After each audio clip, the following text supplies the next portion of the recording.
Perkenalkan, nama saya Nazar Jalilmi dengan akhiran NIM 314. Halo, nama saya Daniel Ramadi, NIM 192.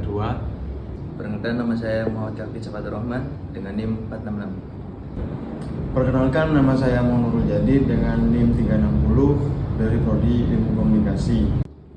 Saya Abdul Basit dengan NIM 364. Pernikahan dini masih menjadi tantangan besar di Jawa Timur.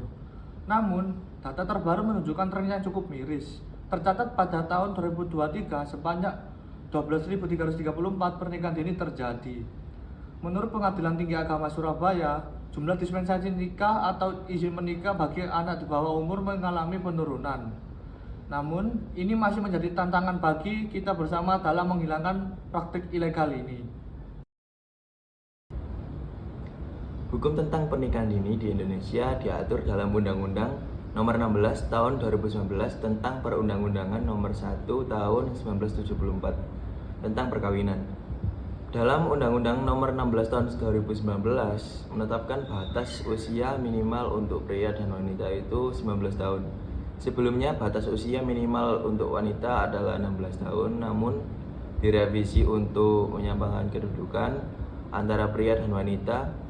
Hal ini bertujuan untuk melindungi hak anak dan mencegah dampak negatif. Bahaya pernikahan dini memiliki resiko yang tinggi terhadap kesehatan sang ibu, seperti sang ibu melahirkan anak secara prematur atau cacat. Lalu, walaupun sang ibu berhasil melahirkan anak tersebut dengan normal, anak tersebut kemungkinan beresiko tinggi seperti terkena stunting atau gizi buruk. Lalu secara emosional, orang tua bayi tersebut dapat terkena gangguan emosional seperti depresi ringan ataupun berat.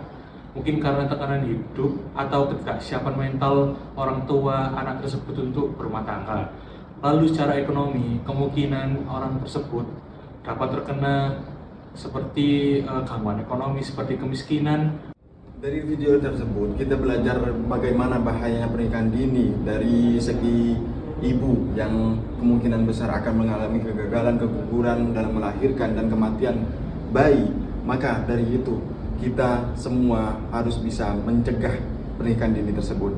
Dengan cara apa? Dengan cara kita mengadakan sosialisasi, dengan kita masuk ke masyarakat, dengan kita memberikan edukasi, memberikan pendidikan yang cukup, pendidikan yang tinggi, agar tidak terjadi kemiskinan yang berlanjut. Karena akibat dari pernikahan ini akan terjadi struktural kemiskinan. Maka dari itu, mari semua stakeholder, semua pemerintah ikut. Mari semua stakeholder yang akan terlibat dalam hal ini mengedukasi masyarakat, mengedukasi keluarga kita, mengedukasi teman-teman kita agar tidak terjadi pernikahan dini dan tidak terjadi kejahatan yang secara struktural terlaksanakan tanpa kesadaran. Mari semua stakeholder, mari semua masyarakat umum, kita belajar bagaimana edukasi seksual itu. Jangan hanya tahu seksnya saja, tapi kita harus tahu bagaimana teori seksualnya. Mari kita amankan generasi-generasi selanjutnya untuk tidak terjadi pernikahan dini. Mari ciptakan lingkungan yang sehat dan bersih dari hal-hal negatif. Seperti yang sudah dikatakan tadi, untuk bahayanya baik dari segi fisik dan juga mental yang terkena bagi anak-anak yang melakukan pernikahan dini, mari kita sebagai generasi muda Indonesia, kita harap mengedukasi teman-teman kita, saudara-saudara kita, adik-adik kita, dan juga seluruh keluarga kita. Dan juga mungkin masyarakat yang kelak nanti akan kita temukan kasus-kasus untuk pernikahan dini. Jadi, mari kita edukasikan seluruh masyarakat, seluruh keluarga kita dan juga teman-teman kita agar Indonesia emas tercipta, bukan lagi Indonesia cemas. Sekian dari kami. Bye.